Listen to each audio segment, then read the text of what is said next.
Hello, welcome back. कैसे हो सभी कोडर्स।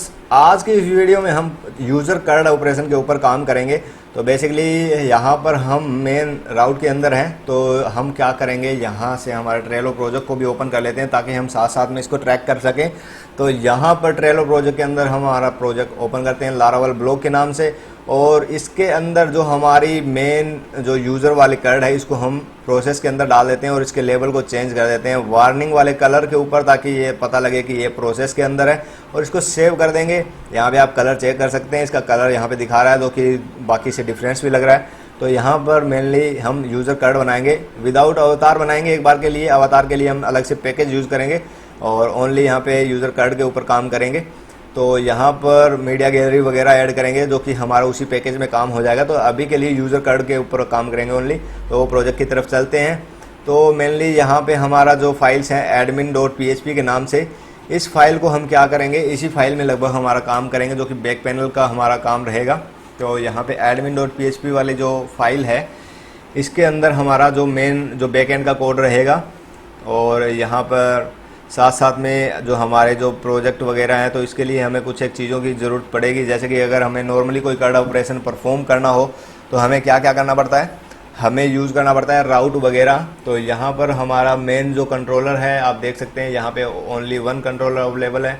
मॉडल हमारे पास पहले ही अवेलेबल है और हमें राउट चाहिए होगा। और डाटाबेस के अंदर हमने माइग्रेशन वगैरह पहले क्रिएट की हुई है जो कि है क्रिएट यूज़र के नाम से, और ये बेसिकली आपको प्रोजेक्ट के साथ में मिलती हैं। यहाँ पे नेम, ईमेल और जो email verified add and password यहाँ पे मिलते हैं। तो यहाँ पे जो नलेबल फील्ड को छोड़कर बाकी सारे फील्ड हमारे लिए ज़्यादा ज़रूरी हैं। तो हम लारावल ब्लॉग के अंदर यूज़र्स टेबल देख सकते हैं जो कि पिछली वीडियो में हमने माइग्रेट की थी। तो यहाँ पे name, email, password, remember token, created date, updated date, यहाँ पे आप सब चेक कर सकते हैं। बाकी जो डिफ़ॉल्ट वैल्यू नहीं अवेलेबल, जिनकी डिफ़ॉल्ट वैल्यू नहीं है यहाँ पे, उनको हमें ऐड करना ज़रूरी होता है। नहीं तो अगर वैल्यू मिसिंग होती है तो वो हमारा एरर जनरेट करता है। तो आपको ये बात ध्यान रखना है कि जिसके अंदर हम कोई वैल्यू ऐड नहीं करते, मतलब कोई डिफ़ॉल्ट वैल्यू ऐड नहीं करते हैं डाटाबेस बनाने या माइग्रेशन करने के दौरान, तो हमें वो वैल्यू ऐड करनी ही पड़ती है। ठीक है। तो यहाँ पे हम चलते हैं हमारे कंट्रोलर यूज़र मॉडल की तरफ। तो यहाँ पे आप देख सकते हैं यूज़र मॉडल हमारे पास अवेलेबल है जो कि हमारा ऐप लेवल डायरेक्टरी के ऊपर हमें मिलेगा। तो यहाँ पे आप यूज़र की क्लास चेक कर सकते हैं। तो यहाँ पे यूज़र डायरेक्टली यूज़र को एक्सटेंड कर रहा है ऑथेंटिकेबल को। ऑथेंटिकेबल क्या है, यहाँ पे आप देख सकते हैं इल्यूमिनेट फाउंडेशन यूज़र के अंदर अवेलेबल है जो कि एक्सटेंड कर रहा है मॉडल को, और इसके अंदर कुछ एब्स्ट्रैक्ट क्लासेज यूज़ की गई हैं जो कि इम्प्लीमेंट कर रहा है यहाँ पे। और जो ऑथेंटिकेबल वाला जो सेक्शन है, जैसे कि आप देख सकते हैं यहाँ पे एज यूज़ किया गया है इसको। तो हम कोई भी दूसरा नाम भी हम पास कर सकते हैं। अगर कोई सेम नेम से हो तो हम अलग अलग नेम भी उसको दे सकते हैं। तो जैसे कि हमने देखा है यहाँ पे मॉडल के अंदर ऑथेंटिकेबल यूज़ किया गया है, जो बेसिकली क्लास है यूज़र ही, जो कि आपकी मिलेगी आपको इल्यूमिनेट के अंदर, इल्यूमिनेट फाउंडेशन ऑथ, और इसके अंदर कुछ ये ट्रेड भी यूज़ किए गए हैं। तो यहाँ पे आप इसको देख सकते हैं, जहाँ पर हमने कुछ ट्रेड भी यूज़ किया था। पिछली वीडियो में हमने हैज रोल्स के नाम से ऐड किया था, और इसके अंदर इसके अलावा जो स्पाटी की तरफ से हमारा जो पैकेज था उसको हमने यहाँ पे ऐड कर लिया था, जो क्लास थी। यहाँ पे नेक्स्ट हमारी फिलेबल प्रॉपर्टी है। जो भी हमें ऐड करना हो, जो कि यूज़र की तरफ से ऐड या फॉर्म की तरफ से ऐड करवाना चाहते हैं, तो नेम, ईमेल और पासवर्ड हम ऐड करवाना चाहते हैं जब भी हमारा रजिस्टर होता हो यूज़र या हम रजिस्टर कर रहे हो। तो नेम, ईमेल और पासवर्ड चेक कर सकते हैं आप। ये डिफ़ॉल्ट वैल्यू इसकी पास नहीं की गई थी, हिडन वैल्यू होती है यहाँ पे। जैसे कि हमें मान लो कोई वैल्यू, जैसे आउटपुट हम दे रहे हैं किसी चीज़ की, तो पासवर्ड और जैसे रिमेंबर टोकन यहाँ पे हिडन के अंदर डाला हुआ है, और अगर हम पास करें जैसे कि ईमेल, तो ये हमें आउटपुट के अंदर नहीं मिलेगा। तो इस तरीके से हम कोई भी सेंसिटिव पार्ट रिमूव कर सकते हैं। यहाँ पे नेक्स्ट सेक्शन है कास्ट का, जिसके अंदर हम कोई भी एट्रीब्यूट की कास्टिंग कर सकते हैं उसके नेटिव टाइप्स के ऊपर। तो यहाँ पे ईमेल वेरीफाइड डेट, इसकी जो कास्टिंग की गई है, जैसे कि डेट एंड टाइम के ऊपर कास्टिंग की गई है। जैसे कि हम कोई भी अगर वैल्यू, जैसे हमें कोई इंटीजर वैल्यू उसको एज ए स्ट्रिंग हमें आउटपुट में चाहिए, तो हम यहाँ पे पास कर सकते हैं। जैसे कि यहाँ पे phone number as a string हमें चाहिए, तो हम फ़ोन नंबर के इंडेक्स देकर उसको हम पास कर देंगे स्ट्रिंग। तो इस तरीके से नेटिव पास कर सकते हैं। तो ये हमारा क्लास वाला जो मॉडल है, यहाँ पे आप देख सकते हैं इसकी सारी और बाकी रिलेशनशिप वगैरह सारी यहीं पे क्रिएट होंगी। तो यहाँ पर हम चलते हैं हमारे राउट्स की तरफ। तो मेनली हमें कोई भी एक कर्ड ऑपरेशन परफॉर्म करने के लिए हमें पता है कि हमें चाहिए होंगे राउट्स। तो सबसे पहले हमें राउट्स की ज़रूरत होगी, दूसरा हमें चाहिए होगा कंट्रोलर, ठीक है, और तीसरी चीज़ हमें चाहिए होगी मॉडल, जो कि यूज़र मॉडल के केस में अब हमारे जो लारावल पैकेज के अंदर ऑटोमेटिक प्रोवाइड किया जाता है, जैसे कि यूज़र.php यहाँ पे अवेलेबल है। तो हम मॉडल्स वैसे लिख सकते हैं, क्योंकि हमें जैसे दूसरे मॉडल्स वगैरह या दूसरे चीज़ों पे काम करना हो, जैसे कि हम काम कर रहे हो हमारे दूसरे मॉडल जो भी हैं, कि जैसे कि हम ट्रेलो की तरफ अगर चलें तो यहाँ पर आप देख सकते हैं कि कैटेगरी कर्ड है, रोल्स वाला जो कर्ड हो गए, परमिशन वाले हुए, इसके मॉडल तो पहले ही अवेलेबल हैं, लेकिन पोस्ट वाले जो मॉडल हमें क्रिएट करने पड़ेंगे, कमेंट और रिप्लाई वाले हमें ऐड करने पड़ेंगे। तो इस तरीके से हमें मॉडल की रिक्वायरमेंट होती है जब भी हम कोई कर्ड ऑपरेशन परफॉर्म करें। तो ये तीन चीज़ें हमें लारावल के अंदर चाहिए होंगी, राउट्स, कंट्रोलर और मॉडल, ठीक है। तो इसके ब्याह पे हम सारा का सारा काम करेंगे। तो यहाँ पर ये सारी चीज़ें मिलने के बाद में हमें एक कर्ड ऑपरेशन हम परफॉर्म कर सकते हैं। तो यहाँ पर इसको डिलीट करते हैं, और इन सभी फाइलों के अलावा हम क्या करेंगे, यहाँ पे पहले हम एक कंट्रोलर को क्रिएट करेंगे। तो यहाँ पे आप देख सकते हैं मैं अपने लारागन www लाराब्लॉक के ऊपर हूँ, और यहाँ पे हम वो कमांड रन करेंगे। अगर आप कोई टर्मिनल वगैरह यूज़ करते हैं तो आप इस फोल्डर पे अंदर जा सकते हैं, ठीक है।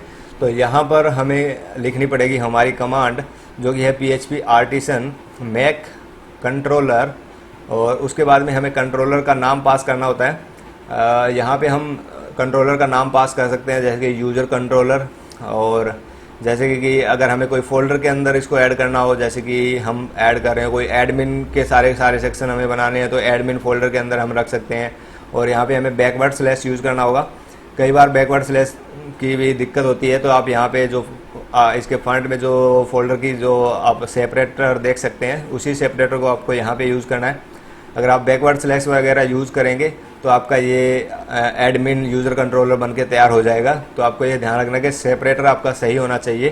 तो यहाँ पे हम पास करें यूज़र, और इसके बाद में स्लैश यूज़र कंट्रोलर। तो यहाँ पे हमारा ये कंट्रोलर तैयार हो जाएगा जैसे ही हम एंटर प्रेस करेंगे।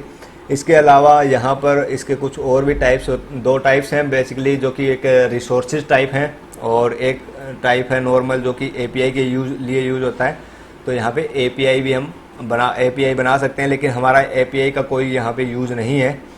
तो यहाँ हम क्या कर सकते हैं, हम फ्लैग भी पास कर सकते हैं। जैसे कि हमें रिसोर्सेज कंट्रोलर चाहिए हो तो हम रिसोर्सेज के लिए फ्लैग पास कर सकते हैं रिसोर्स, और API चाहिए हो तो माइनस API भी हम पास कर सकते हैं। लेकिन अभी के लिए हमें ये रिक्वायरमेंट नहीं है। नेक्स्ट वाले जो राउट्स हम बनाएंगे उनके अंदर हम इसको डायरेक्ट रखेंगे। तो मैं यहाँ पे आपको स्टार्टिंग से बताना चाहूँगा कि कौन कौन से मेथड हमारे जो रिसोर्सेज के अंदर बन जाएंगे।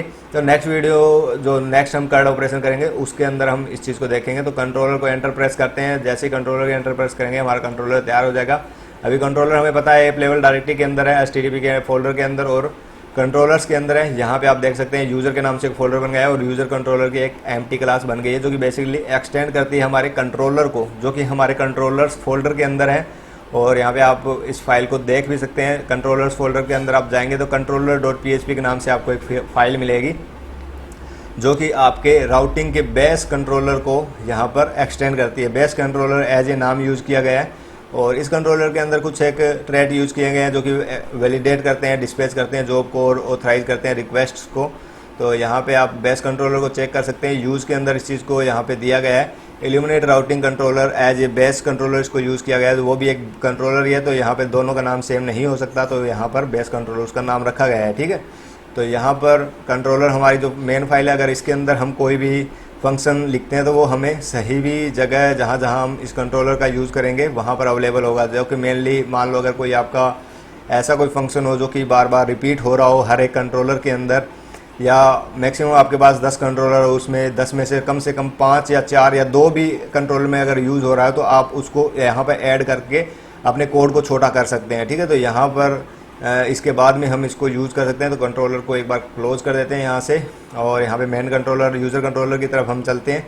तो यहाँ पे यूज़र कंट्रोलर एक बार हमारी एम्प्टी क्लास है। तो यहाँ पे हम क्या करेंगे, हमारे राउट्स के अंदर जाएंगे, और मेनली हम admin.php का यूज़ करेंगे, तो ताकि हमारा कोड आसानी से मैनेज हो सके।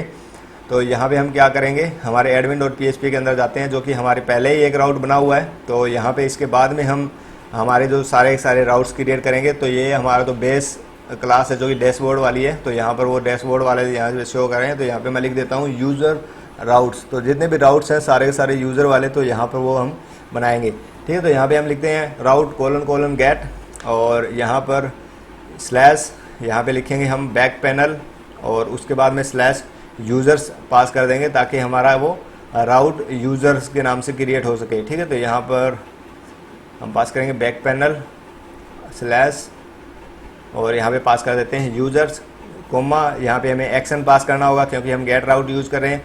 रिसोर्सेज वगैरह का भी यूज़ कर सकते हैं, लेकिन इनिशियल के लिए मैं एक बार आपको ये दिखाना चाहता हूँ कि सारी चीज़ें कैसे काम करती हैं। तो एक बार सारे राउट्स हम खुद से क्रिएट करेंगे ताकि आपको समझ आए कि रिसोर्सेज और अलग अलग राउट बनाने में क्या क्या फ़र्क हो सकते हैं। ठीक है, तो यहाँ पे यूज़र कंट्रोलर का इंडेक्स मेथड हम यूज़ कर रहे हैं, तो यहाँ पर अभी के लिए हमारे पास इंडेक्स मेथड अवेलेबल नहीं है, तो यहाँ पर यूज़र आप पास करेंगे क्योंकि वो एक फ़ोल्डर के अंदर है। तो जो कंट्रोलर वाला फ़ोल्डर है हमारा वो बेसिकली यूज़र फोल्डर के अंदर है। ठीक है, तो आप देख सकते हैं इसको यूज़र के अंदर यूज़र कंट्रोलर अवेलेबल है। तो सेम आपको वही कन्वेंशन यहाँ पे पास करना पड़ेगा, नहीं तो ये आपको एरर जनरेट कर देगा। ठीक है, तो यूज़र कंट्रोलर @ के बाद में उस मेथड का नाम हम पास करेंगे जो कि यूज़र कंट्रोलर के अंदर रहेगा। ठीक है, अभी के लिए हमें कोई इंडेक्स मेथड नहीं बनाया है, तो यहाँ पे इस मेथड को हम क्रिएट करेंगे जल्दी, लेकिन उससे पहले एरर भी हम चेक करेंगे कि क्या क्या एरर आ सकते हैं। तो यहाँ पे मैं नेम भी पास कर सकता हूँ जिसको हम बाद में यूज़ करेंगे और काफ़ी यूज़फुल होते हैं। नेम आपको हमेशा पास करने होते हैं।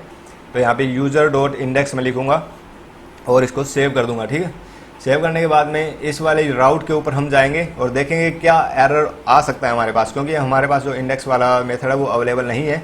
तो हम इस राउट के ऊपर पहले जाएंगे, तो हम ब्राउज़र की तरफ चलते हैं, फोल्डर के अंदर हमारे राउट्स के ओपन करते हैं। यहाँ से जैसे राउट्स को ओपन करेंगे एंटर प्रेस करेंगे, और एंटर प्रेस करने के बाद में हमें मिलेगा एरर। ठीक है, बैड मेथड कॉल एक्सेप्शन। ठीक है, तो ये है हमारा कि हमने कोई मेथड ऐसा कॉल किया जो कि पहले ही एग्जिस्ट नहीं करता है, और हमें पता है कि वो मेथड अवेलेबल नहीं है, लेकिन एरर चेक करने के लिए हमें ज़रूरी है कि उस चीज़ को हम देखेंगे क्या पॉसिबल कॉज हो सकते हैं हमारे उस एरर के। ठीक है, तो यहाँ पे बेसिकली हमें सारी चीज़ें मिल रही हैं कि आपका जो मेथड है वो अवेलेबल ही नहीं है। तो इस तरीके से हम देख सकते हैं कि हमारा कौन सा एरर आया है, और इजीली हम ट्रैक कर सकते हैं लारावेल के अंदर कि क्या पॉसिबल एरर्स हैं। ठीक है, तो यहाँ पे मेथड ऐप HTTP कंट्रोलर के अंदर जो यूज़र कंट्रोलर है उसके अंदर जो हमारा इंडेक्स वाला मेथड है वो अवेलेबल नहीं है। तो हम कंट्रोलर वाली फाइल के अंदर जाएंगे, तो हम देखते हैं यहाँ पर हमें पता है वैसे कि इंडेक्स मेथड अवेलेबल नहीं है, तो इसको हम क्रिएट करेंगे। तो पब्लिक फंक्शन, और यहाँ पे लिखेंगे हम इंडेक्स। ठीक है, जैसे इंडेक्स लिखेंगे यहाँ पर, और इंडेक्स लिखने के बाद में यहाँ से अगर रिफ्रेश करेंगे तो यहाँ पर आप देख सकते हैं वो एरर हमारा चला गया है, लेकिन कुछ भी आउटपुट नहीं आ रहा है क्योंकि हम वहाँ से कुछ मेथड से रिटर्न नहीं कर रहे हैं। तो राउट के ऊपर कोई भी हमें आउटपुट नहीं मिलेगी। लेकिन अगर हम यहाँ से रिटर्न कर देते हैं कुछ टेक्स्ट लिख के, तो जैसे कि हम this is user index method, तो यहाँ पर इसको लिखकर अगर हम आउटपुट चेक करेंगे तो हमारी आउटपुट यहाँ पे आ जाएगी। जूम करके देख लेते हैं एक बार, this is user index method. ठीक है, तो यहाँ पर इस तरीके से हम आउटपुट देख सकते हैं। बाकी बिगिनर सीरीज़ के अंदर ये सारी चीज़ें मैंने बताई है, मैं आपको सिर्फ यूज़र मॉडल के अंदर ये सारी ज़्यादा थोड़ी सी डीप में बताऊंगा। बाकी हम फास्ट फॉरवर्ड सारा काम करेंगे, जल्दी पूरा प्रोजेक्ट हम क्रिएट करेंगे ताकि आपका कोड भी छोटा रहेगा और आपका जो काम है वो भी मतलब 1, 2, 3 मॉड्यूल तो आप दिन में बना ही पाओगे आसानी से। अगर आपका कॉम्प्लेक्स प्रोजेक्ट नहीं है, आपको सिर्फ कर्ड ही करने हैं, तो आप दिन में 2-3 तो मॉड्यूल ऐसे ही तैयार कर देंगे। ठीक है, तो यहाँ पर हम चेक कर लेते हैं, हमारा रिसोर्सेज के अंदर सारे व्यू अवेलेबल हैं जो कि हम पास करेंगे। तो यहाँ पे आप देख सकते हैं हमने बैक पैनल के नाम से जो हमारा कोड बनाया था, यहाँ पर हम एक फाइल डायरेक्टरी बनाएंगे यूज़र्स के नाम से ताकि हमारा कोड मैनेज हो सके। तो यहाँ पे यूज़र्स के नाम से हमारी एक डायरेक्टरी बन गई है। इसको मैं राइट क्लिक करूँगा, यहाँ से दोबारा से एक फ़ाइल क्रिएट करेंगे। PHP फाइल हमारी रहेगी index.blade.php के नाम से। ठीक है, तो यहाँ पे बेसिकली मैं PHP स्टॉर्म यूज़ कर रहा हूँ, तो मुझे जैसे मैं PHP फाइल क्रिएट करता हूँ तो यहाँ पे मुझे इसको पास करने की ज़रूरत नहीं होती है। ठीक है, लेकिन आप जैसे VS कोड वगैरह यूज़ करें तो index.blade.php आपको यूज़ करना है। ठीक है, और यहाँ पे हम बेसिकली एक्सटेंड करेंगे हमारे लेआउट को जो कि बैक पैनल के अंदर है, और इसकी मास्टर वाली जो फाइल है इसको हम क्रिएट करेंगे जो कि एक्सटेंड करेंगे, जो कि हमने बनाई थी एडमिन टेम्पलेट सेटअप करने के दौरान। तो अगर आपने वो वीडियो चेक नहीं की है तो सीरीज़ की पूरी वीडियो चेक कर लीजिएगा, क्योंकि वहीं पर सारे के सारे कोड हमने लिखे हुए हैं। तो यहाँ पे हम लिखेंगे back panel dot layouts dot master. ठीक है, तो मास्टर वाली फाइल हम यहाँ पे एक्सटेंड करेंगे, और जैसे इसको हम यहाँ से रिफ्रेश करेंगे तो यहाँ पर हम रिफ्रेश करेंगे तो अभी हमें कोई आउटपुट नहीं मिलेगा, क्योंकि हमने रिटर्न नहीं किया इस व्यू को हमने कंट्रोलर की साइड। तो कंट्रोलर के अंदर हम जाएंगे, ओके कंट्रोलर के अंदर हम जाएंगे, कंट्रोलर के अंदर हम लिखेंगे रिटर्न और यहाँ से हम रिटर्न करेंगे इस व्यू को, ठीक है। तो यहाँ पे हम क्या लिखना है, रिटर्न व्यू, और उसके बाद में पूरा फोल्डर का नाम यहाँ पे देना है। तो यहाँ पे हम लिखेंगे यूजर्स डॉट इंडेक्स, ठीक है। यहाँ पे लिखने के बाद में इसको जैसे कि व्यू हमने लिखा है तो ये डायरेक्टली हमारा व्यू फोल्डर के अंदर है। इसके बाद में हमें पूरा पाथ है यहाँ पे पास करना होगा, डॉट लगा के हम पास कर सकते हैं, जैसे back and users and index, ठीक है। सेव करेंगे इसको और हमारे जो हमारी फाइल है, जो हमारा ब्राउज़र है उसकी तरफ जाएंगे, क्योंकि यहाँ पे जो रिटर्न कर रहा है इंडेक्स और रिटर्न ये हमारा हमने पास किया इस राउट के अंदर, तो यहाँ से ये रिटर्न हो जाएगा इस राउट के ऊपर, ठीक है। तो यहाँ से जैसे ही हम ब्राउज़र पे जाके चेक करेंगे, रिफ्रेश करेंगे, ओके यहाँ पे एरर आ रहा है, ठीक है। यहाँ पे मैंने बैक पैनल की जगह है बैक एंड पास कर दिया है। तो यहाँ पर हमें क्या करना है, तो यहाँ पर हम चलते हैं हमारे कंट्रोलर की तरफ जाएंगे और यहाँ पे बैक एंड की जगह हम पास कर देंगे बैक पैनल, ठीक है। तो ये थोड़ी सी कन्फ्यूजन हो रही है बैक एंड बैक पैनल के नाम से। तो यहाँ से जैसे ही रिफ्रेश करेंगे तो यहाँ पे हमारा ओके, मैं इसको जूम आउट कर लेता हूँ। जैसे जूम आउट करते हैं यहाँ पे हमें वो राउट हमें मिल रहा है, ठीक है। तो यहाँ पे हम अभी क्या काम करेंगे, हमारा जो साइड बार है उस साइड बार के अंदर हमें ऐड करना पड़ेगा यूज़र, ठीक है। तो यूज़र के नाम से हम एक मेन्यू ऐड कर देंगे ताकि जैसे कि हम स्विच कर सकें दोनों राउट्स के बीच में, ठीक है। तो यहाँ पर हमारा जो राउट है वो हमें जो हमारे मेन्यू है वो हमें मिलेंगे साइड बार के अंदर, जो कि लेआउट के अंदर है। तो इस LI को कॉपी करके मैं पेस्ट कर देता हूँ वन टाइम के लिए, ठीक है। और यहाँ पे मटेरियल आइकॉन हम यूज़ करेंगे यूज़र के नाम से। तो मटेरियल आइकॉन आप यूज़ कर सकते हैं, इसके लिए आप एक हम वेबसाइट है उसके ऊपर जा सकते हैं, लिखेंगे हम मटेरियल आइकॉन्स और यहाँ पर material.io के नाम से एक वेबसाइट मिल जाएगी जहाँ पे आपको ये सारे आइकॉन मिलेंगे, ठीक है। तो यहाँ पे बेसिकली हमें यूज़र का आइकॉन चाहिए, तो हैप्पी फेस के नाम से हो शायद या यूज़र के नाम से अवेलेबल हो सकता है, ठीक है। तो यहाँ से देखते हैं हैप्पी फेस, हाँ ये ओनली फेस है। तो यहाँ पर इस मटेरियल आइकॉन का जो एलिमेंट है इसके अंदर हम पास कर देंगे फेस, ओके फेस FACE और सेव करेंगे। यहाँ से रिफ्रेश करेंगे तो यहाँ पर हमें वो यूज़र वाला जो मेन्यू है वो मिल रहा है। मैं इस एक्टिव क्लास को एक बार रिमूव कर देता हूँ, इस जीरो की भी रिमूव कर देते हैं, इसका कोई काम नहीं है। सेव करते हैं, यहाँ से रिफ्रेश करते हैं तो हमें यूज़र वाला यहाँ पे मेन्यू मिल रहा है, ठीक है। अभी हमें क्या करना है, राउट को स्विच करवाना है इन दोनों के ऊपर। तो यहाँ पे हम क्या करेंगे, जैसे कि इस राउट को डायरेक्टली हम कॉपी करके पास कर सकते हैं, लेकिन हमारा जैसे कि मान लो बाद में अगर मन बने कि इसको हम चेंज करें तो हम यूज़ करेंगे राउट हेल्पर का, जो कि ग्लोबल हेल्पर है, कहीं पर भी आप यूज़ कर सकते हैं ब्लेड के अंदर। तो यूज़र डॉट इंडेक्स, यूज़र शायद यूज़र है, यूज़र्स नहीं है, तो यहाँ पे देख लेते हैं नेम यूज़र डॉट इंडेक्स है, ओके। यहाँ से हम इसको चेंज कर देंगे। तो यहाँ पे हम जाएंगे फाइल के अंदर और यहाँ से चेंज कर देते हैं, ठीक है। और इस डैशबोर्ड के अंदर भी हम पास करेंगे जो HRF के अंदर। तो यहाँ पर हम क्या करेंगे, एडमिन डॉट PHP के अंदर जाएंगे और यहाँ से हम करेंगे, इसको भी नेम पास कर देंगे ताकि हम इसको ईजिली स्विच कर सकें एक दूसरे के ऊपर। मान लो अगर आपका URL काफ़ी बड़ा हो तो नेम काफ़ी यूज़फुल होते हैं। तो यहाँ पे बैक पैनल डॉट डैशबोर्ड इसको पास कर देते हैं, ठीक है। और इसी को कॉपी कर लेते हैं, कॉपी करके यहाँ पर हमारे साइड बार वाली फाइल में जाएंगे और यहाँ पर हम एको करेंगे राउट ग्लोबल हेल्पर का और इसके अंदर इस नेम को पास कर देंगे। सेव करेंगे यहाँ से और रिफ्रेश करेंगे, यूज़र पे स्विच करते हैं। जैसे कि आप देख सकते हैं यहाँ पे बैकएंड आ रहा है और यहाँ पर हमारा यूज़र वाला फाइल आ रहा है, ठीक है। तो इस तरीके से इसको एडिट कर सकते हैं, काफ़ी यूज़फुल है और मल्टीपल मेन्यू हम क्रिएट कर सकते हैं, ठीक है। तो अभी इसका काम नहीं है और मेनली अभी हमारा इंडेक्स वाली फ़ाइल के अंदर हम कुछ डाटा वगैरह ऐड करेंगे। तो यहाँ पे आप देख सकते हैं यहाँ पर हमारा एक कंटेंट जो मास्टर वाली फाइल है इसके अंदर हमें यील्ड पास करना होगा कि मेनली जो हमारे कंटेंट है वो हम यहाँ पे पास कर सकें, ठीक है। तो यील्ड डायरेक्टिव का यूज़ करेंगे, इसके अंदर नाम पास करेंगे कंटेंट, जिसको एज ए सेक्शन हम कहीं पर भी यूज़ कर सकते हैं जहाँ पर भी ये एक्सटेंड होता है हमारी मास्टर वाली लेआउट, ठीक है। तो यहाँ पे कंटेनर फ्लूइड यूज़ किया गया है तो बार बार इसको यूज़ करने की ज़रूरत नहीं है।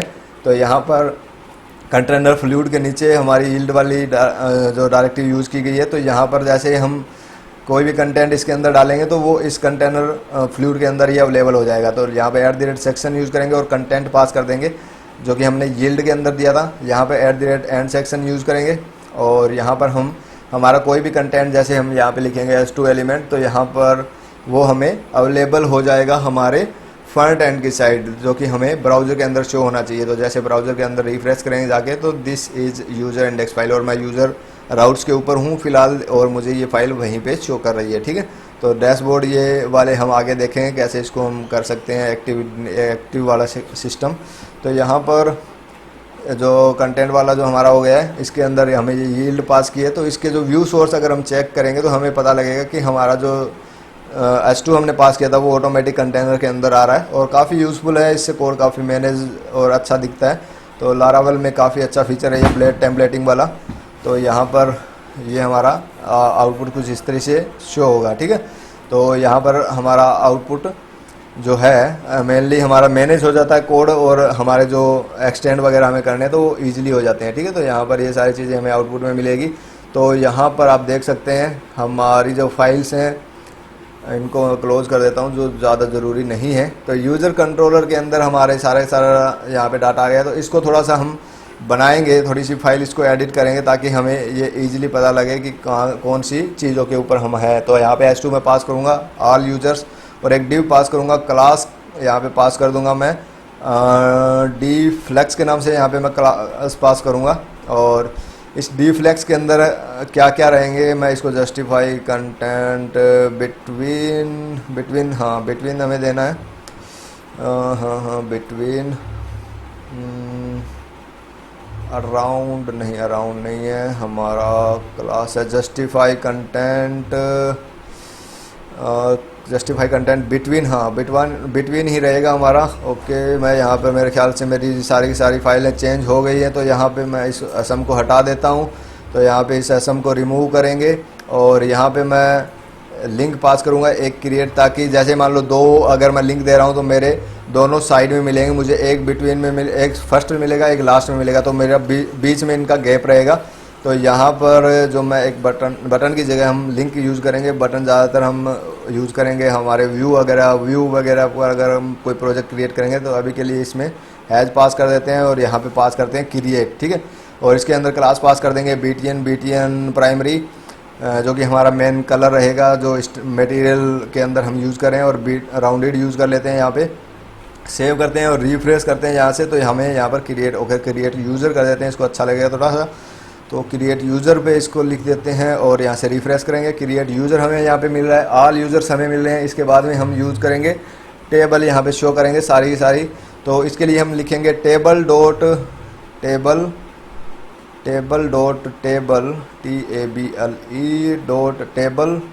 Table hover. ठीक है, तो ये वाली क्लास हम यहाँ पे यूज़ करेंगे। जो डॉट सिंटैक्स हम यूज़ कर रहे हैं, बेसिकली फर्स्ट हमारा एलिमेंट रहेगा और सेकंड डॉट लिख के जो हम चीज़ें यूज़ करें वो हमारी क्लास में कन्वर्ट हो जाएंगे। और ये एमेट सेक्शन है, जो कि एमेट अगर आप यूज़ करते हैं VS कोड में शायद ऑटोमेटिक इंस्टॉल रहता है, और सबलाइन में आपको इंस्टॉल करना आता है। और इसके बाद में जैसे टैब प्रेस करेंगे तो क्लास ऑटोमेटिक लिखी आ जाएगी। तो इससे क्या है, हमारा कोड हम ईजी लिख सकते हैं, बार बार हमें क्लास वगैरह लिखने की जरूरत नहीं है। तो TR लिखेंगे, यहाँ पे TH लिखेंगे, यहाँ पे हम पास करेंगे यूज़र नेम, और इसको मैं डुप्लीकेट करूँगा कंट्रोल D से। आप VS कोड के अंदर अल्ट शिफ्ट और डाउन एरो की से आप मल्टीपल डुप्लीकेट कर सकते हैं, जितने आपको डुप्लीकेट करने हैं सारे डुप्लीकेट हो जाएंगे। इसको रीनेम कर देते हैं यूज़र ईमेल के ऊपर, और नेक्स्ट हम लिखते हैं यूज़र के बाद में यहाँ पर हमारा हो जाएगा यूज़र रोल, और यहाँ पर हमारा नेक्स्ट हो जाएगा एक्शंस। ठीक है, तो एक्शंस के अंदर जैसे कि हमें एडिट करना है, डिलीट करना है या चेंज पासवर्ड वगैरह के सेक्शन हम यहाँ पे रख सकते हैं। ठीक है, तो यहाँ पे यूज़र हो गया हमारा, यूज़र नेम ईमेल रोल, और यहाँ पे रिफ्रेश करते हैं इसको, user name email user role और एक्शंस यहाँ पे हमारे आ गए हैं। तो इस यूज़र को हटा देते हैं, ज़्यादा ही कुछ यूज़र हो गए हैं। तो यहाँ पर name email role and actions save करेंगे, यहाँ से रिफ्रेश करेंगे name email role and actions. ठीक है, यहाँ पे अभी हमारे पास कोई भी डाटा अवेलेबल नहीं है। तो यहाँ पर बेसिकली जो हमारा एक्शंस वगैरह ये सारी की सारी चीज़ें, इसको हम डुप्लीकेट कर लेते हैं और इसको एक डमी टेक्स्ट हम शो करेंगे। तो इसको मैं सभी को TH को सिलेक्ट करके अगर मैं TD पे प्रेस करता हूँ तो यहाँ पर मेरे जितने भी सारे जो राउट्स हैं ये हमारे जो TD के अंदर हमें कन्वर्ट होके मिल जाएंगे। तो यहाँ पे मैं TD अगर लिखता हूँ तो ऑटोमेटिक ये TD में कन्वर्ट हो जाते हैं। तो इसका एक पैकेज है जो मैं आपको डिस्क्रिप्शन में इसका लिंक दे दूँगा, जहाँ से आप इसको चेक कर सकते हैं। तो ये हमारा हो गया TD, और हमने डमी डाटा ऐड कर लिया है। डमी डाटा को थोड़ा सा चेंज कर लेते हैं ताकि हमें थोड़ा सा रियल इफेक्ट सा मिले कि हमें जैसे कि डमी शो करवा रहे हैं। तो यहाँ पे नेम पे हम पास कर देते हैं द टेस्ट कोडर, और यहाँ पे ईमेल में हम पास कर देते हैं testcoder@gmail.com। तो यहाँ पे हमारी ईमेल आईडी हो जाएगी और इसके बाद में हमारा रोल को एक बार मैं एडमिन लिख देता हूँ और एक्शंस के अंदर हम लिंक ऐड कर लेते हैं, ए लिंक, और इसको मैं लिख दूँगा एडिट, और इसके बाद में हम लिखेंगे नेक्स्ट हमारा, और इसको मैं लिख दूँगा डिलीट, और इसके अंदर हम क्लास पास कर देंगे जो मेनली बूटस्ट्रैप की क्लासेज हैं, इसको हम हैज़ पे लिख देते हैं ताकि ये कहीं पर भी ना जाए। तो क्लास इसमें पास कर देते हैं BTN वार्निंग और BTN असम और प्लस राउंडेड भी इसको लिख देते हैं। राउंड लिखने के बाद में नेक्स्ट पे भी हम क्लास पास करते हैं सेम, और इसकी जो टाइप है वो थोड़ा सा अलग रहेगा, BTN डेंजर, और इसके बाद में BTN असम, एंड यहाँ पे हम दूसरी राउंडेड भी पास कर देते हैं। ठीक है, तो यहाँ पर हम सेव करते हैं इसको, और यहाँ पर हम मटेरियल आइकॉन का भी यूज़ कर सकते हैं ताकि ये थोड़ा सा अच्छा दिखे। तो मटेरियल आइकॉन के लिए हमें आई एलिमेंट का यूज़ करना होगा जो कि हमने साइड बार के अंदर यूज़ किया था। तो इसको वैसे कॉपी कर सकते हैं, नहीं तो हम लिख भी सकते हैं, लिख के दिखा देते हैं, आपको थोड़ा सा अच्छा लगे, पता लग जाएगा क्या क्या चीज़ें लिखनी है। तो आई एलिमेंट का यूज़ करेंगे और क्लास देंगे इसमें मटेरियल आइकॉन्स, और उसके अंदर उस मटेरियल का जो आइकॉन है उसका नाम दे देंगे। तो आई एलिमेंट यूज़ करेंगे, हम क्लास पास कर देंगे, यहाँ पे लिखेंगे मटेरियल आइकॉन, और यहाँ पे हम लिख देते हैं एडिट, शायद एडिट क्लास अवेलेबल हो, आप वैसे चेक कर सकते हैं। material.io की जो वेबसाइट है वहाँ पर आप चेक कर सकते हैं, बाकी एडिट वाली शायद अवेलेबल होनी चाहिए। यहाँ पे कई सेक्शन बनाए गए हैं अलग अलग, तो यहाँ पे आपको सभी में चेक करनी पड़ेगी कि आपकी एडिट अवेलेबल है या नहीं, या आप कंट्रोल ऑफ प्रेस करके फाइंड भी कर सकते हैं। तो वैसे बेसिकली मुझे ध्यान है कि एडिट वाली अवेलेबल है, जो आइकॉन है वो एडिट वाली अवेलेबल है, जो कि एक पेंसिल की आकार की दिखती है। तो यहाँ पे PHP स्टॉर्म के अंदर हम एडिट ही पास कर रखा देते हैं, और आई एलिमेंट का एक और यूज़ करते हैं डिलीट वाले सेक्शन के ऊपर, और क्लास पास करते हैं मटेरियल आइकॉन, और इसमें लिख देते हैं डिलीट। ठीक है, तो ये दोनों वैसे क्लासेज अवेलेबल हैं, बाकी रिफ्रेश करके देख लेते हैं। ओके, हाँ ठीक है, एक पेंसिल लगा रहा है, एक डस्टबिन का दिखा रहा है। ठीक है, तो हमारा डमी डाटा यहाँ पे मिल गया हमें। तो यहाँ पे आप देख सकते हैं, हमें थोड़ा अच्छा भी लग रहा है देखने में। तो यहाँ पे एक डमी डाटा हमने ऐड कर लिया है, और हमारा नाम, ईमेल और रोल हम यहाँ पे शो करवा रहे हैं। ठीक है, तो अभी हमारे पास डाटाबेस के अंदर कोई डाटा नहीं है, तो जैसे ही हम इसको डमी से डायरेक्ट हमारा जो डाटा शो करवाना चाहेंगे तो वहाँ पर हमारा डाटा नहीं अवेलेबल होगा। तो यहाँ पर हमें क्या है, डाटाबेस से डाटा हम फैच कर ही लेते हैं। तो यहाँ से रिटर्न से पहले हम क्या लिखेंगे, सारे के सारे डाटा को फैच करेंगे जो कि यूजर्स डाटा है। ठीक है, तो यूजर्स डाटा हमारा अवेलेबल होगा यूज़र मॉडल से। तो यहाँ पर इस व्यू के अंदर हम 3 तरीके से पास कर सकते हैं। तो पहले बना लेते हैं इसको variable users is equal to, इसको लिखेंगे यूज़र मॉडल और ऑल। जैसे मैं यूज़र लिख के एंटर प्रेस करूँगा ये ऑटोमेटिक यूज़ के अंदर मेरा चला जाता है, तो नेम स्पेस ऑटोमेटिक यूज़ में आ जाता है। तो हो सकता है कि आप अगर VS वगैरह कोड यूज़ कर रहे हैं तो वहाँ पर आपको ये प्रॉब्लम हो कि आपका जो मॉडल ऑटोमेटिक ऐड नहीं हो रहा है। बाकी इसके कई पैकेजेस हैं जो कि आप यूज़ कर सकते हैं VS कोड के अंदर। तो यहाँ पे जैसे मैं यूज़र लिख के ऑल पास करूँगा तो यहाँ पे यूज़ के अंदर मेरा ऐप यूज़र ऑटोमेटिक आ जाएगा। ठीक है, अगर आपने नहीं लिखा है या आपके टॉप में ये शो नहीं कर रहा है नेम स्पेस के नीचे, तो आप इसको लिख सकते हैं। ठीक है, नहीं तो ये आपका एरर जनरेट करेगा। तो यूज़र कोलन क्लास में यहाँ पे पास करूँगा, तो जो कि मेरा सारा यूज़र डाटा मुझे देगा।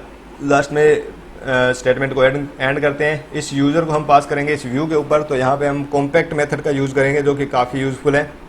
बाकी अगर आप यूज़ करना चाहें तो विद मेथड का भी यूज़ कर सकते हैं।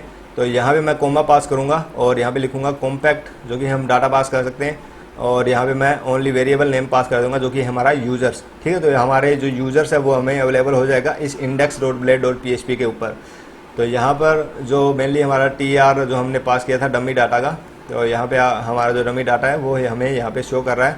इसी डमी डाटा को हम कट करके पेस्ट कर लेंगे और हमारा जो डाटा है वो हम यहाँ से शो करवाएंगे। बेसिकली हमारे पास कोई भी डाटा अवेलेबल नहीं है, लेकिन हम यूज़ कर सकते हैं फॉर एल्स का। फॉर एल्स फॉर ईच की तरह ही होता है, लेकिन इसमें एक कंडीशन अवेलेबल होती है कि अगर आपका डाटा अवेलेबल ना आया तो वो आपका एरर जनरेट नहीं करेगा। इसके लिए हम इसमें यूज़ करते हैं @empty डायरेक्टिव का, जो कि इसके अंदर अवेलेबल होती है, और इसके अंदर कोई पैरेंथेसिस पास नहीं करनी है। यहाँ पे हम डायरेक्टली हम पास कर सकते हैं, पी पास नहीं करेंगे, हम TR पास करेंगे, और जो TD है उसको कॉल स्पेन दे देंगे। टोटल हमारी जितनी भी ऊपर हमने TS रखी है सेम उतनी कॉल स्पेन हमारी रहेगी 1 2 3 4, और यहाँ पे 4 पास कर देंगे, और यहाँ पे लिख देंगे नो यूज़र फाउंड। ठीक है, तो अभी कोई यूज़र अवेलेबल नहीं है, तो यहाँ पर हम लिख देंगे ओके। इसके अंदर हम क्या करेंगे, यहाँ पे फॉर एल्स के अंदर यूज़र पास करेंगे और एज वेरिएबल यूज़र्स यहाँ पे लिख देंगे, और इस फोर एल्स के अंदर हमारा जो TR रहेगा, ठीक है, पूरा पूरा TR हम इसके अंदर पेस्ट कर देंगे, जो कि हमारा डाटा शो करवा रहे थे हम। तो अभी डाटा अवेलेबल नहीं है, तो नो यूजर्स फाउंड हमें मिल रहा है और हमें कोई एरर भी नहीं मिल रहा है, ठीक है। तो यहाँ पर जो मेनली हमारा डाटा था, जो डमी डाटा हमने पेस्ट कर लिया यहाँ पे हमारा जो हम यूज़र हमारा अवेलेबल होगा, जिसके अंदर हम ईमेल वगैरह जो इसके रोल्स वगैरह वो सारे के सारे फाइंड कर सकते हैं। तो यहाँ पे हम क्या करेंगे, इसको एडिट करेंगे, यहाँ पे लिखेंगे वेरिएबल यूज़र, और यूज़र लिखने के बाद में हमारी जितने भी कॉलम्स हैं जो कि हमारे डाटाबेस में डिफाइन किए हुए हैं माइग्रेशन के थ्रू, वो हमें यहाँ पर अवेलेबल हो जाएंगे एज ए ऑब्जेक्ट ऑपरेटर। अगर हम यूज़ करते हैं तो यहाँ पर यूज़र नेम, यूज़र ईमेल और यूज़र पासवर्ड सारे के सारे हमें यहाँ पे अवेलेबल होते हैं। तो यहाँ पर जैसे कि हम इसको लिख देते हैं यूज़र नेम, ईमेल और पासवर्ड की जो भी हमें रिक्वायरमेंट हो। तो यहाँ हमें सबसे पहले चाहिए नेम, उसके बाद में हमें चाहिए ईमेल। तो यहाँ पे लिखेंगे हम यूज़र, वेरिएबल यूज़र का ईमेल, ठीक है। और एडमिन इसको अभी छोड़ देते हैं, क्योंकि इसको हम अभी कर्ड जो ऑपरेशन करेंगे रोल और परमिशन का, उसके बाद में इसको बनाएंगे। एडिट वगैरह अभी हमें कुछ नहीं करने हैं, क्योंकि एडिट वगैरह के राउट्स अभी हमने क्रिएट नहीं किए हुए हैं, तो इस सब को बाद में क्रिएट करेंगे। तो यहाँ पर हमारा मेनली जो शो करवाना है वो हमारा काम हो गया है। तो यहाँ पे अभी कोई यूज़र तो अवेलेबल है नहीं, तो हमें यहाँ पे कुछ भी शो नहीं होगा। तो एडमिन वगैरह का काम हम बाद में करेंगे। तो यहाँ पर आप देख सकते हैं हमें नो यूज़र फाउंड मिल रहा है। इसके बाद में हमें क्या करना है, इस क्रिएट वाले को भी सेक्शन को कंप्लीट कर लेते हैं, ताकि नेक्स्ट वीडियो में हम डायरेक्टली फॉर्म के ऊपर काम कर सकें। तो यहाँ पे क्रिएट वाला जो सेक्शन है, इसके अंदर हम एक फ़ाइल बना लेंगे। तो इसको लिखेंगे create.blade.php, ठीक है। तो आपको ध्यान रखना है .blade.php आपको ज़रूर लिखना होगा, नहीं तो ब्लेड सिंटेक्स आपका ब्लेड टेम्पलेटिंग काम नहीं करेगी। तो इंडेक्स वाली फाइल को कॉपी कर लेते हैं, पेस्ट करते हैं, और यहाँ से हमें क्या क्या चीज़ों की रिक्वायरमेंट होगी, हमें एक बार हम बटन शो करवाएंगे और बाकी के फॉर्म वगैरह हम बाद में शो करवाएंगे, ठीक है। तो यहाँ पे ऑल यूज़र्स हम लिख देते हैं बटन में, और यहाँ पर टेबल और इन दोनों को मैं डिलीट कर देता हूँ। ओके, ऑल यूज़र की भी ज़रूरत नहीं है हमें, तो यहाँ पर इसको भी डिलीट कर देते हैं। और यहाँ पर इस राउट के जो हमारा ए लिंक है, इसको हम डायरेक्टली हमें ऑल यूज़र्स के अंदर हमें सेंड करना है। तो हम क्या लिख सकते हैं, जो हमने राउट पास किया था, तो जैसे कि यूज़र के ऊपर क्लिक करते हैं सारे राउट्स हमें मिल जाते हैं। क्रिएट से हमें अगर जाना हो तो वो क्रिएट वाला भी हम पास कर सकते हैं, ठीक है। तो यहाँ पे हम क्या लिख सकते हैं, यहाँ पे हम पास करेंगे राउट ग्लोबल हेल्पर एको करेंगे, और यहाँ पे हम पास कर देंगे यूज़र.इंडेक्स, ठीक है। तो इस बटन पे जैसे क्लिक करेंगे वो यूज़र राउट के ऊपर चला जाएगा। तो मेनली अभी हमें इस बटन को बनाना है, तो इसके लिए हमें क्या चाहिए होगा, हमें राउट बनाना पड़ेगा। तो गेट राउट हमें दूसरा भी गेट राउट रखना है, ताकि हम उसको गेट राउट के थ्रू उस क्रिएट वाले फॉर्म को हम गेट कर सकें। तो यहाँ पे स्लैश बैक पैनल, तो back panel slash users slash, और यहाँ पे हम पास करेंगे क्रिएट, ठीक है। और इसको हम हमारे जो कंट्रोलर है उसके ऊपर लेके जाएंगे, user slash user controller @create method, जो कि अभी अवेलेबल नहीं है, अभी हम बनाएंगे उसको। और इसको नेम भी पास कर देते हैं। तो नेम इसका रहेगा नेम यूजर.क्रिएट, ठीक है। तो इस तरीके से आप नेम कन्वेंशन रख सकते हैं। नेक्स्ट ये आपके काफ़ी हेल्पफुल होगी जब आप नेम वगैरह चेक करेंगे, तो मैं आपको आगे बताऊंगा कि रिसोर्सेज में ये कैसे यूज़ कर सकते हैं आप, ठीक है। तो back panel users and create, ठीक है। तो ये चीज़ें हमें रखनी है। क्रिएट हमारा मेथड रहेगा, तो यूज़र कंट्रोलर के अंदर हमें ये क्रिएट मेथड बनाना पड़ेगा। तो क्रिएट मेथड यहाँ पे पब्लिक फंक्शन हम क्रिएट कर लेते हैं, पब्लिक फंक्शन PUB। तो यहाँ पे हम हमारा फंक्शन क्रिएट कर लेते हैं PUB ऑफ पब्लिक फंक्शन, और यहाँ पे लिखते हैं हम क्रिएट लिखने के बाद में यहाँ पर हमें उस मेथड का नाम लिखना है, सॉरी क्रिएट, और यहाँ पर हम पास कर देंगे हमारा व्यू, ठीक है, रिटर्न व्यू। और यहाँ पे हम लिखेंगे बैक पैनल, और यहाँ पे डॉट यूजर्स डॉट क्रिएट, ठीक है। तो ये चीज़ हम यहाँ पे पास करेंगे, हमें कोई एक्स्ट्रा वेरिएबल वगैरह पास करने की ज़रूरत नहीं है। इसको सेव करेंगे यहाँ से, और यहाँ पर हम दूसरा क्रिएट वाला हमारा 2 मेथड हमारे अवेलेबल हो गए हैं। तो इसका जो नेम है हम साइड बार के अंदर, साइड बार नहीं, हमारे जो मेन हमारी जो फाइल है जिसके अंदर हम सारा शो करवा रहे हैं इंडेक्स वाली, तो इसके अंदर राउट पास करेंगे और इसमें लिखेंगे यूज़र.क्रिएट, ठीक है। जैसे बटन पे क्लिक हो तो यहाँ पर ऑटोमेटिक वो हमारी जो क्रिएट वाले फाइल के ऊपर चला जाएगा। ऑल यूजर पे क्लिक करेंगे तो हमारा ऑल फाइल्स के ऊपर आ जाएगा, मतलब इंडेक्स वाली फाइल के ऊपर है। तो इस तरीके से हम स्विच कर सकते हैं दोनों को। तो यहाँ पर हमें क्रिएट वगैरह करना हो तो आसानी हो जाएगी, ठीक है। तो यहाँ पर हमारा ये वाला काम लगभग हो गया है, ठीक है। तो आज की वीडियो बस इतनी रखेंगे, ज़्यादा बड़ी नहीं करेंगे क्योंकि ये वीडियो वैसे काफ़ी लंबी हो गई है। तो नेक्स्ट वीडियो में हम क्या करेंगे, हम सारे क्रिएट वाले फॉर्म वगैरह क्रिएट करके एक यूज़र क्रिएट करने की कोशिश करेंगे और देखेंगे क्या क्या चीज़ें हमें चाहिए। तो आज की वीडियो बस इतना ही। कोडिंग करते रहिए, मज़े में रहिए, तब तक के लिए बाय बाय।